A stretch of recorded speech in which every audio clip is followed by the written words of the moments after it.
Nous sommes en 2023. Aux États-Unis. Alors que l'on sait tous à travers le monde que Trump ne sera jamais réélu, le candidat aux prochaines élections enchaîne les sorties quelque peu ubuesques. Our objective will be a quantum leap in the American standard of living. That's what will happen. Here are just a few of the ways we can do it. Parmi elles, un projet qui, sur le coup, n'a pas vraiment retenu l'attention.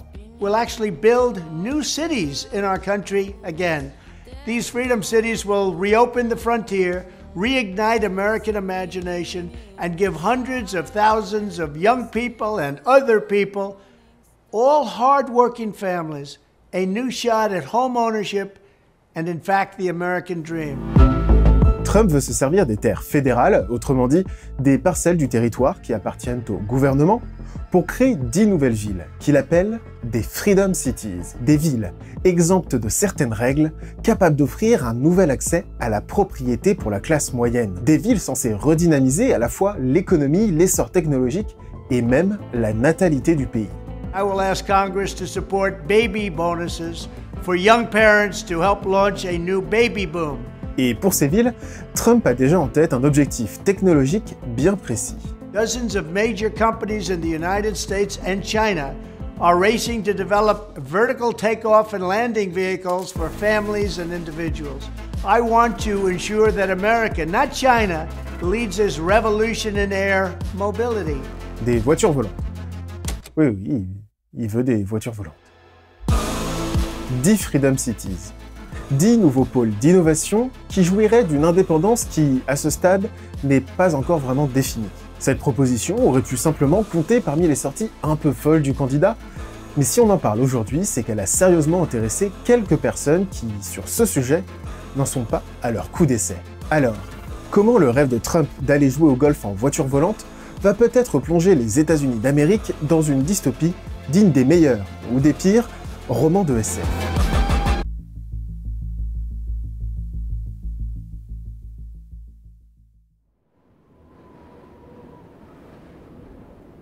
Nous sommes au Honduras. Début 2024, l'île de Roatán, à quelques kilomètres du continent, accueille un événement un peu spécial.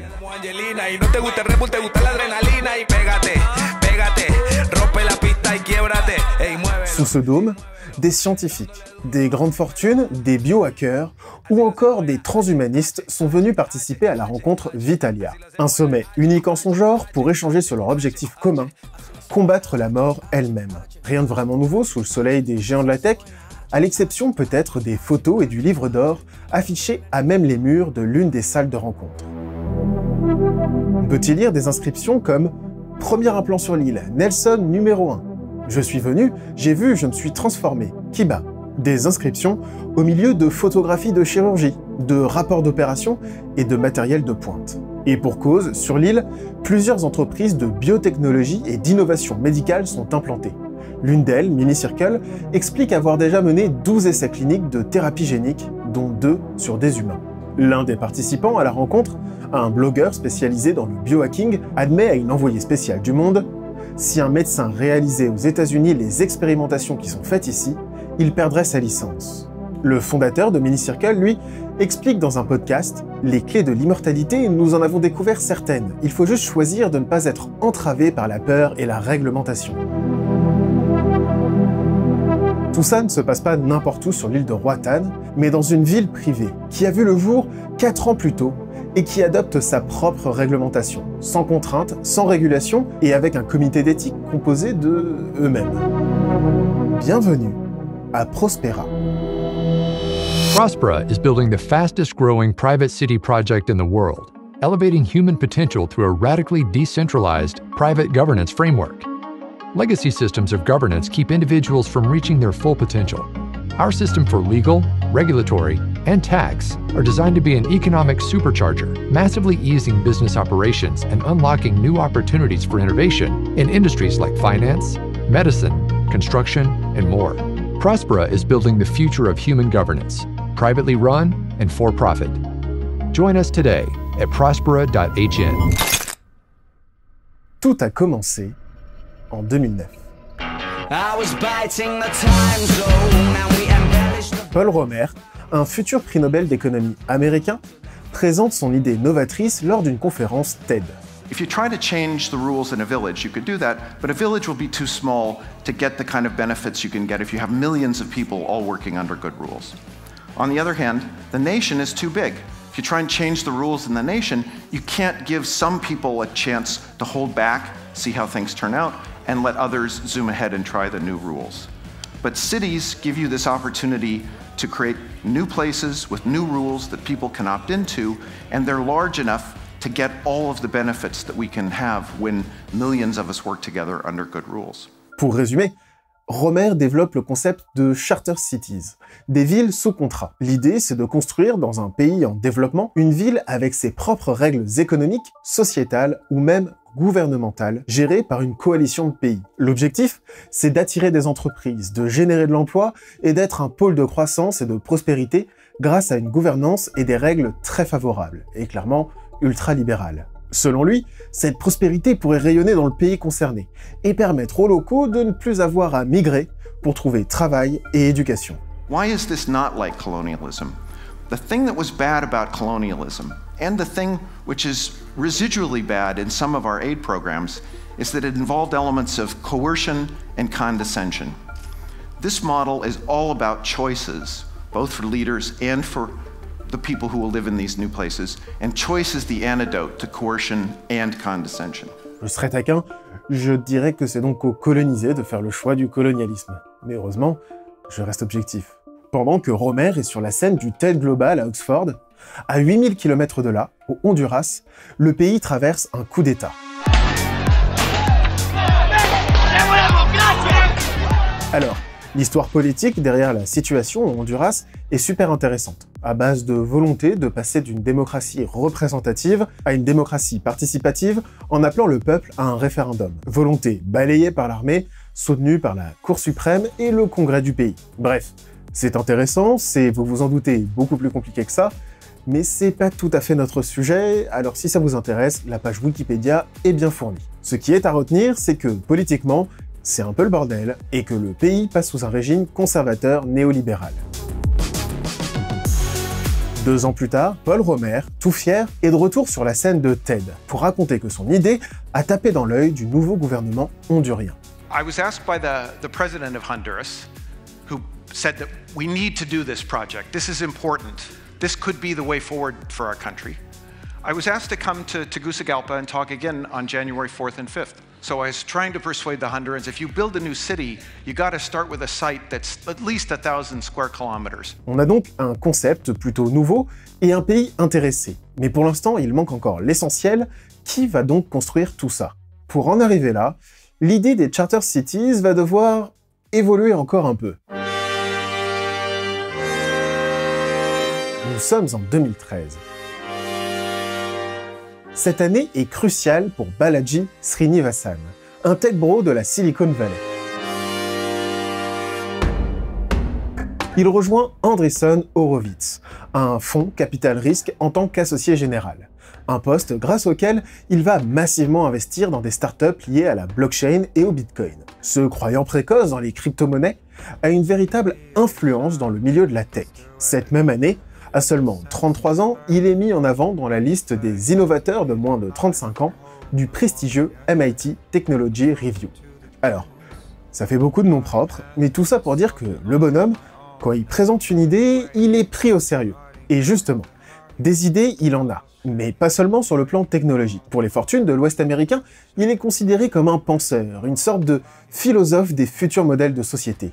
This is actually a new way of thinking about, you know, a nation and a state.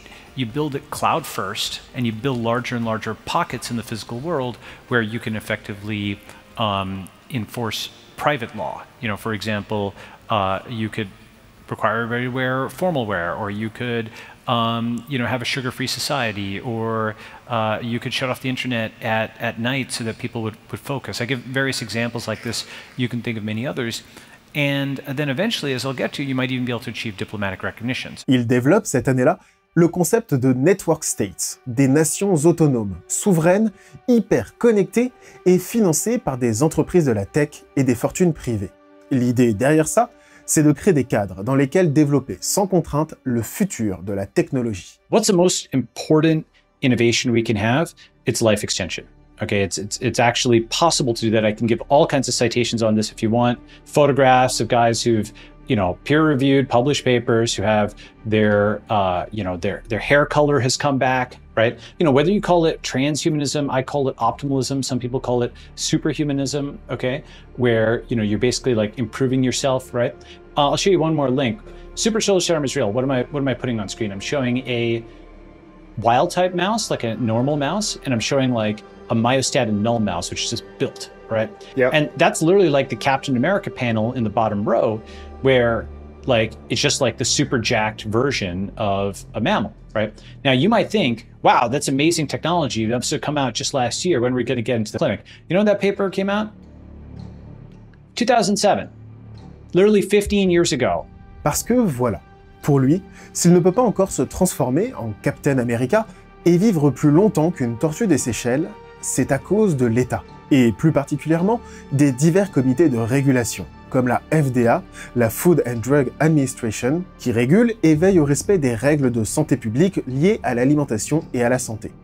That harmonization is done by literally unelected bureaucrats that have career tenure in the federal government. You don't know their names, okay? But they control biomedical and aviation and energy and financial policy for billions of people across the entire world. What is the FDA holding back?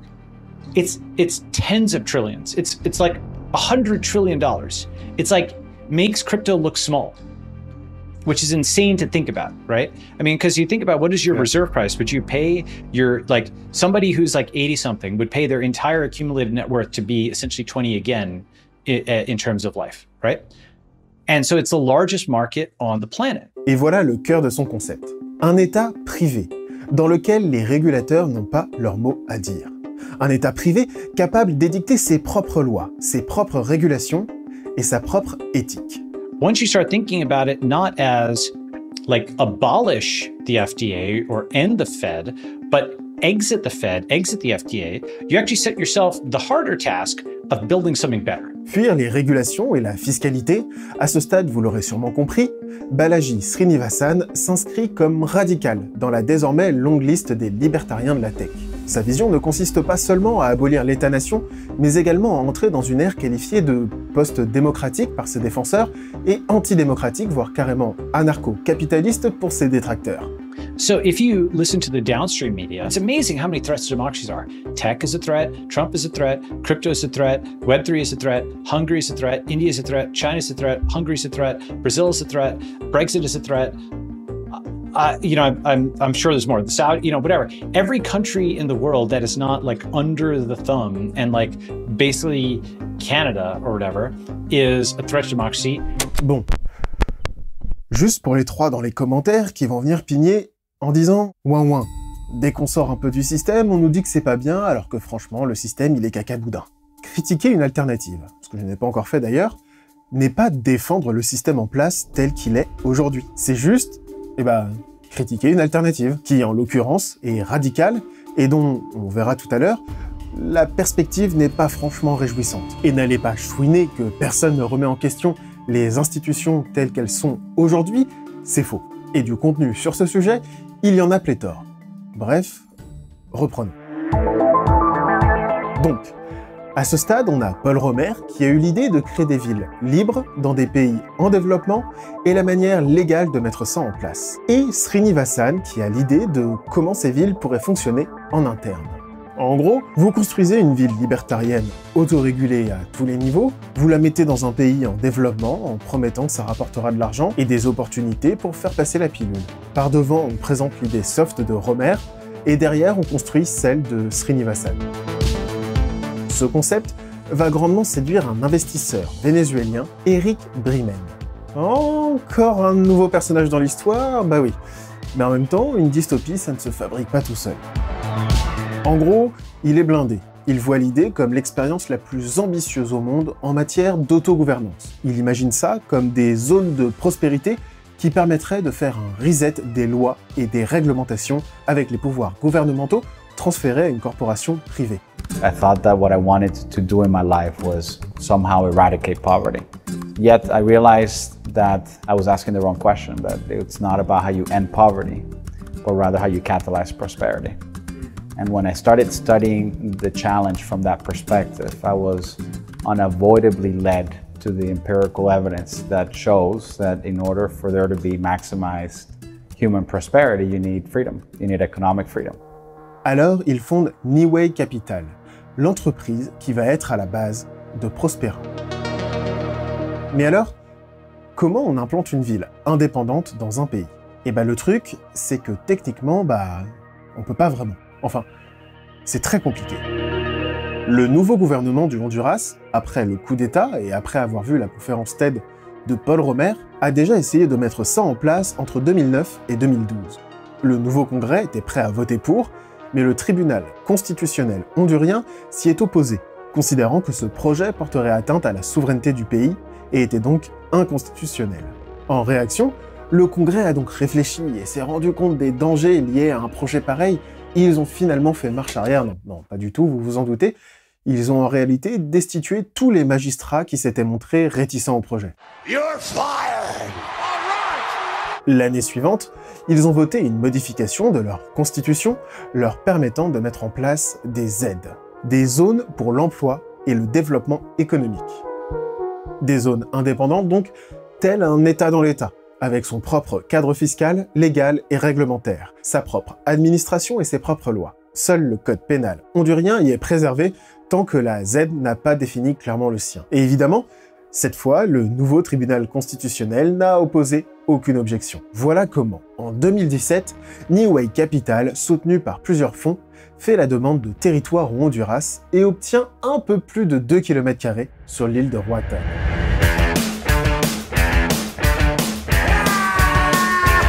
Nous sommes en 2020, et après 3 ans de travaux, Prospera voit enfin le jour.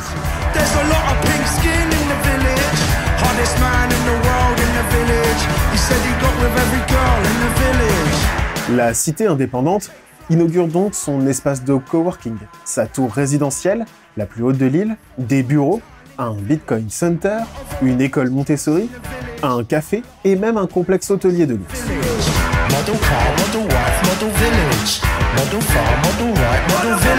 Pour attirer du monde, que ce soit des résidents ou des entreprises, Prospera met en avant tous ses avantages. La fiscalité est extrêmement faible, 1% sur les chiffres d'affaires, 5% sur les salaires et 2,5% sur les taxes de vente. Le Bitcoin y est reconnu comme une monnaie légale, la gouvernance y est donc privée, et la ville a pour projet que le poids du vote des habitants soit lié à leur richesse foncière. En gros, 1 mètre carré possédé équivaudrait à une voix. La sécurité y est assurée par des compagnies privées, mais surtout, la recherche non réglementée y est incitée. Pour rester malgré tout dans un cadre à peu près international, ce qui est proposé aux entreprises selon leurs activités, c'est de choisir parmi les cadres réglementaires de 37 pays, tout en leur laissant la possibilité de proposer leur propre réglementation sur mesure. Et ça attire du monde. En premier lieu, une véritable niche d'entreprises de biotechnologie, de biohacking et même de transhumanistes sont venus s'y installer. Ici, un chirurgien un peu fou ne risque pas de perdre sa licence. Mais pas d'inquiétude, pour éviter toute dérive, un comité d'éthique a été mis en place. Bon, étant donné qu'ils gèrent eux-mêmes ce comité d'éthique, on repassera pour l'indépendance. On peut donc citer des entreprises comme Minicircle qui profitent de ce cadre légal allégé pour expérimenter des thérapies géniques ayant pour objectif, d'après son PDG, d'augmenter la masse musculaire, de doubler la densité osseuse et de diviser la masse graisseuse par 2. Selon lui, le système cardiovasculaire serait amélioré, offrant la possibilité de vivre plus longtemps en meilleure santé. Si cette thérapie est grandement remise en cause par d'autres chercheurs, elle a quand même attiré sur l'île le ponte de la cure de jouvence, Brian Johnson. This treatment is not FDA approved in the US, which is why I'm traveling all the way to Prospera. This is a form that indicates that you're aware that you are operating within the laws of the Prospera ZA. I am now officially genetically enhanced human. Parmi les investisseurs de Minicircle, on peut citer Peter Thiel, également investisseur de Prospera via l'une de ses entreprises. Alors, son nom ne vous dit peut-être pas grand-chose, mais il a été cofondateur de PayPal en 1998 et c'est l'un des tout premiers investisseurs de Facebook, en acquérant au tout début 7% des parts. Ah, ça, il a le nez fin, le bonhomme. Il se revendique libertarien conservateur. En 2009, dans une publication intitulée « L'éducation d'un libertarien », il explique que le droit donné aux femmes de voter a rendu le capitalisme incompatible avec la démocratie. Chaque année, depuis 2019, il ouvre la conférence du conservatisme national. Il a été conseiller de Trump lors de son premier mandat et en 2022, il a également financé à hauteur de plus de 10 millions de dollars la campagne sénatoriale de J.D. Vance, l'actuel vice-président américain. Are you a racist? Do you hate Mexicans? Non, mais il a aussi fait des dons à une asso LGBT américaine, donc tout va bien, hein. I'm Peter Thiel. I build companies and I support people who are building new things, from social networks to rocket ships. I'm not a politician, but neither is Donald Trump. He is a builder, and it's time to rebuild America. Parmi les autres investisseurs de Microcircle, la start-up de biotechnologie, on peut également citer un nom qui vous parlera sûrement un peu plus. Sam Altman, Monsieur ChatGPT. D'ailleurs, ça n'est pas son seul investissement à Prospera. S'il a investi directement dans la ville, il est également le président d'une start-up présente sur l'île, Oklo, une start-up de fission nucléaire. Parce que à Prospera, il n'y a pas que dans le domaine de la santé que les régulations sont évincées, c'est aussi le cas des réglementations environnementales. Donc, un milliardaire peut venir faire des essais sur la fission nucléaire. Oklo aims to provide clean, reliable, and affordable energy to a wide range of markets. Mais il y a un café où on peut payer en bitcoin, hein. Comment vous voudriez que ça tourne mal?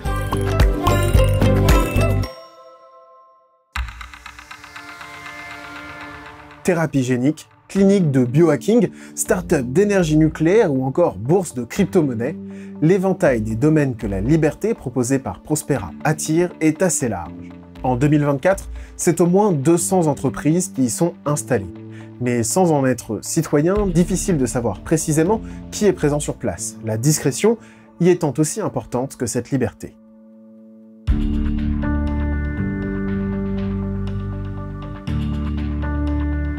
Autour de Prospera, les locaux ne vivent pas dans la plus grande des richesses. Au contraire, l'accès à l'emploi, à la médecine et même à l'éducation est assez limité.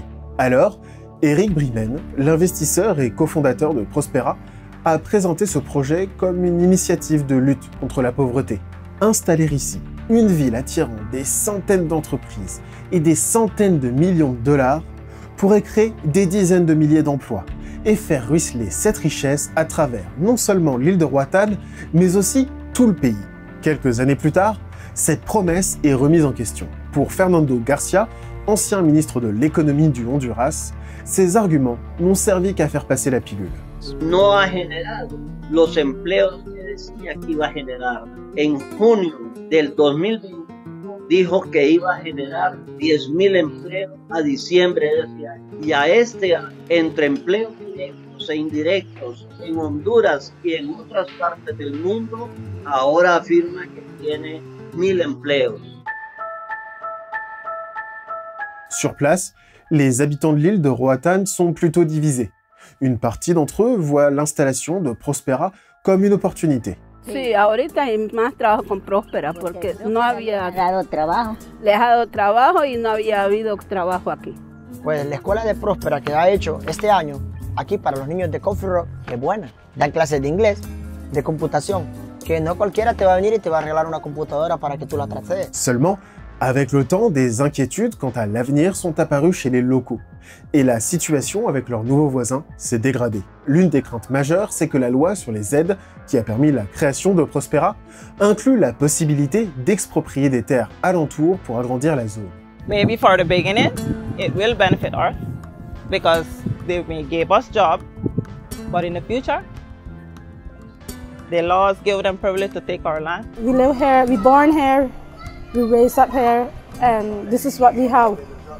and for them to come in and definitely just take it away because that is their plan. De leur côté, Prospera promet ne pas avoir recours à l'expropriation et annonce même que dans leur future constitution, ils incluront une clause leur imposant de refuser des terres qui auraient été expropriées. Encore des mots, toujours des mots, les mêmes mots. Prospera ZED specifically cannot receive expropriated land into its jurisdiction. Period, end of story. It's in our charter, it's in our bylaws, the whole 9 yards. And if we did, the people involved are personally liable.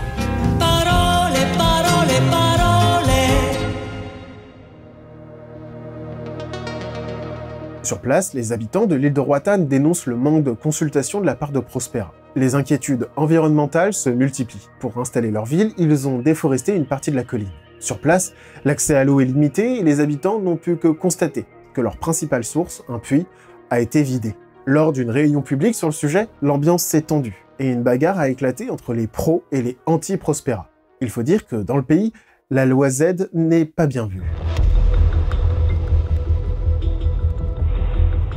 L'ancien président, Juan Orlando Hernández, en a été l'un des principaux promoteurs. S'il est allé jusqu'à modifier la constitution pour la faire passer, au Honduras, ses méthodes sont très discutées.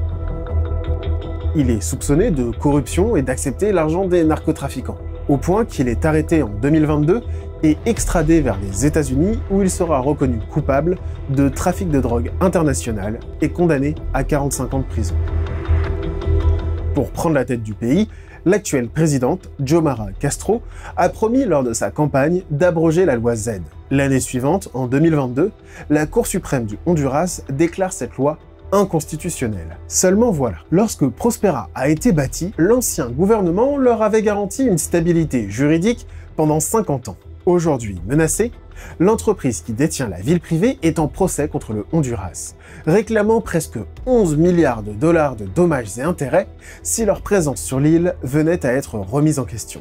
Il justifie cette somme par les investissements réalisés à Prospera et ce qu'il devrait dédommager aux entreprises présentes si la ville venait à disparaître. Une somme réclamée qui fait non seulement office de menace, mais également de bombe atomique pour le Honduras.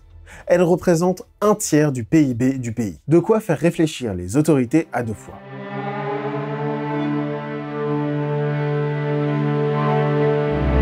So what kind of an idea is it to think about building a brand new city in Honduras? Or to build a dozen of these, or 100 of these around the world? This is an idea worth spreading.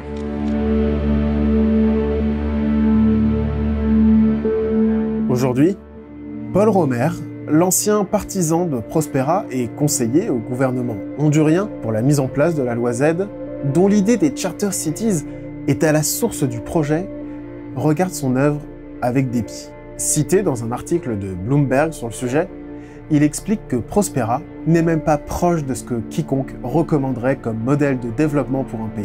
C'est comme une communauté fermée. Ils essaient simplement de s'isoler et de faire ce qui est le mieux pour eux. Ils vivent aussi dans un fantasme libertarien, selon lequel ils pourront se libérer du gouvernement. Cela ne finira pas bien. And my friends from Honduras asked me to say thank you, Ted.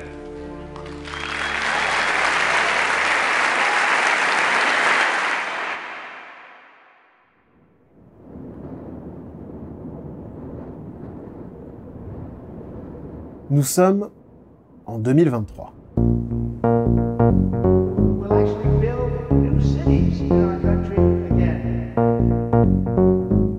Alors que l'on est persuadé que Trump ne sera pas réélu, le candidat annonce vouloir créer aux États-Unis 10 Freedom Cities, des enclaves déréglementées sur les terres fédérales états-uniennes, ces territoires parfois déserts qui appartiennent au gouvernement. Sous la seconde présidence de Trump, cette idée prend de l'ampleur. À Washington, un groupe s'est formé, la Freedom Cities Coalition, un groupe de réflexion créé par Neway Capital, la même entreprise qui est liée à la création de Prospera et qui rassemble, entre autres, des représentants de la ville privée.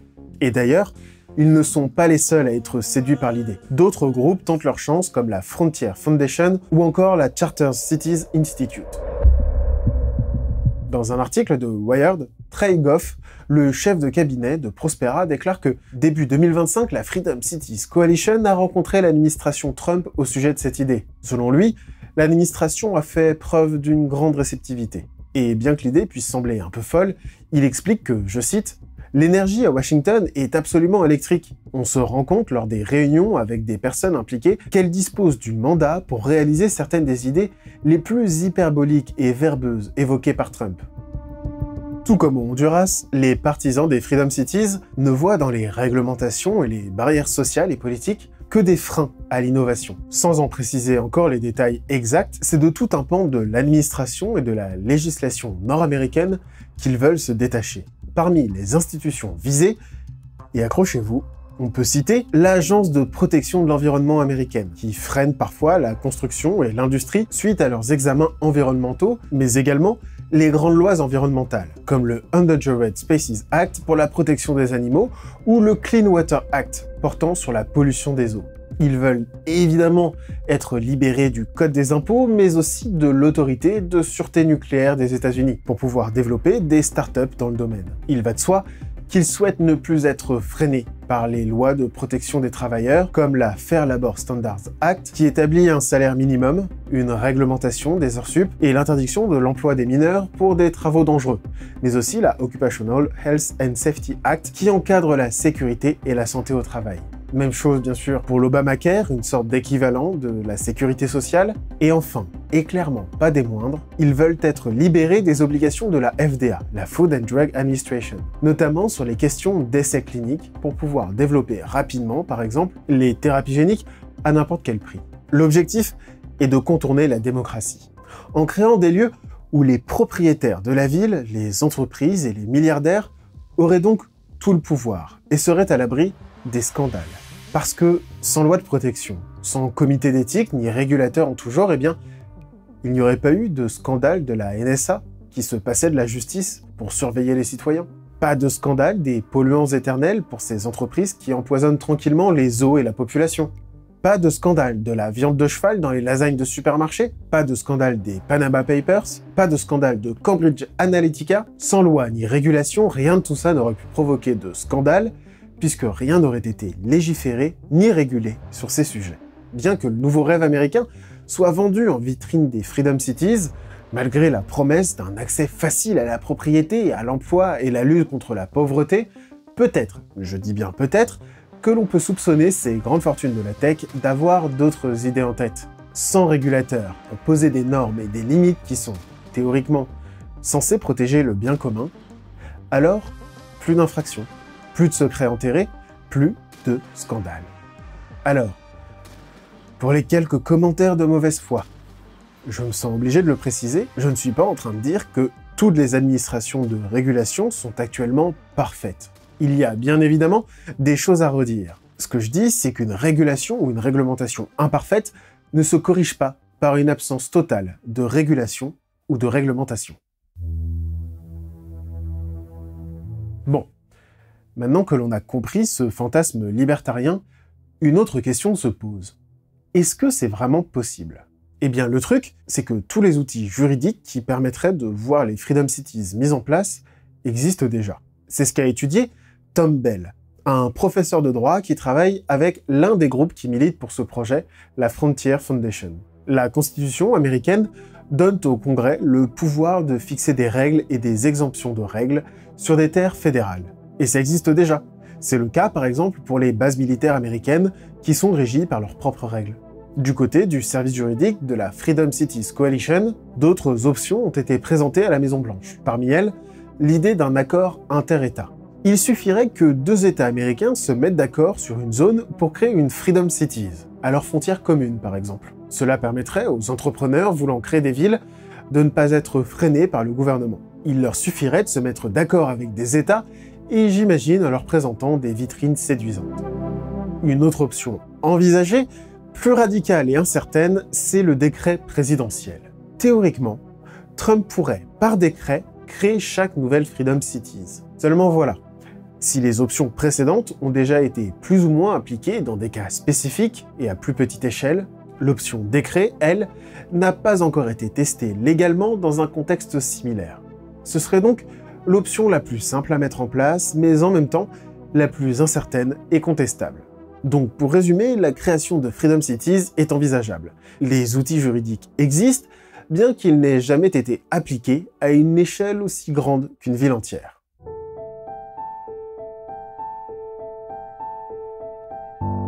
Sous couvert de voitures volantes et d'accès à la propriété pour la classe moyenne, Trump ouvre la voie à des projets dont le potentiel dystopique est fort. Des villes mettant en danger le droit du travail, le droit environnemental et les droits humains. Des villes aux mains de milliardaires qui se sont toujours sentis freinés dans leurs projets par la démocratie. Des villes soutenues par de grands noms, Peter Thiel, Mark Andreessen, Sam Altman, Trey Goff, Eric Bremen, et théorisées par des penseurs influents qui vont de plus en plus loin. Srinivasan, le théoricien derrière les Network States, a radicalisé son discours. Il appelle aujourd'hui un, je cite, sionisme tech, comparant son mouvement à ceux lancés par Abraham, Jésus-Christ, Joseph Smith, fondateur du mormonisme, ou Theodore Herzl, premier penseur de l'État d'Israël. Il évoque un nettoyage ethnique pour toute personne à la vision progressiste ou de gauche. Il entend exclure de la ville les journalistes qui critiqueraient le système, qu'il appelle les Bleus. Ah ben, là, clairement, allez les Bleus, quoi. Alors, bien que les premières propositions et premiers contacts aient été pris avec la Maison-Blanche, le projet n'en est encore qu'au stade de projet. Il est difficile de savoir si ça n'est qu'une sortie un peu originale de Trump, ou si les premières graines des Freedom Cities vont voir le jour dans les années qui arrivent. Mais début mai 2025, un premier pas dans cette direction vient d'être franchi par une personnalité qu'étonnamment nous n'avions toujours pas citée dans cette histoire, Elon Musk. C'est au Texas, à Boca Chica, qu'est installée depuis 2014 une base de lancement de SpaceX. En quelques années, l'entreprise astronautique du milliardaire a racheté environ 40 hectares de terre. Pour se faire une idée, 40 hectares, c'est à peu près la taille du Vatican. Sur place, des logements sont fournis aux salariés, des commerces et même une école pour accueillir les enfants. Début 2025 donc, la communauté d'employés présente sur place profite d'une loi texane leur permettant, après un vote, de se constituer en tant que ville à part entière. Alors, on n'est pas encore sur une Freedom Cities façon Prospera. Starbase, c'est le nom de cette municipalité, reste soumise aux mêmes réglementations que la plupart des villes américaines. Mais ce changement de statut va offrir à l'entreprise certaines possibilités séduisantes. Le maire de la ville est un responsable de SpaceX. La mairie va pouvoir adopter des arrêtés municipaux et gérer eux-mêmes les infrastructures sur place, les services publics et même certaines réglementations. Ce qui va être probablement le plus intéressant pour la ville-entreprise, c'est la possibilité de se fournir à eux-mêmes des permis de construire, de fixer leurs propres normes de construction et d'étendre les infrastructures de Starbase sans ne plus avoir à s'en référer au comté ou à l'État. Alors, si l'on est encore loin du projet de ville privée libertarienne, dans ce contexte, difficile de ne pas y voir un premier pas. Une première tentative, à peine timide, de laisser à une entreprise le soin d'organiser, de réglementer et de façonner à sa guise un territoire, brouillant ainsi la frontière entre intérêt public et intérêt privé. Dans l'histoire, ce genre de projet, qui en soi n'est pas si nouveau, ne s'est encore jamais vraiment bien terminé. Alors, sans aller jusqu'au point Godwin en évoquant des périodes de l'histoire moderne où, sous couvert d'innovation et de recherche scientifique, l'éthique et la régulation ont été abolies, le concept de Freedom Cities n'est pas sans rappeler les villes-entreprises de la fin du 19e, début du 20e siècle. Ces entreprises, souvent minières, qui fournissaient à leurs employés hébergement, écoles pour les marmots et même commerce sur place avec une monnaie valable seulement dans la ville, rendant dépendants les employés citoyens. Si le sujet vous intéresse, nous l'avions évoqué dans l'épisode sur Ivy Lee.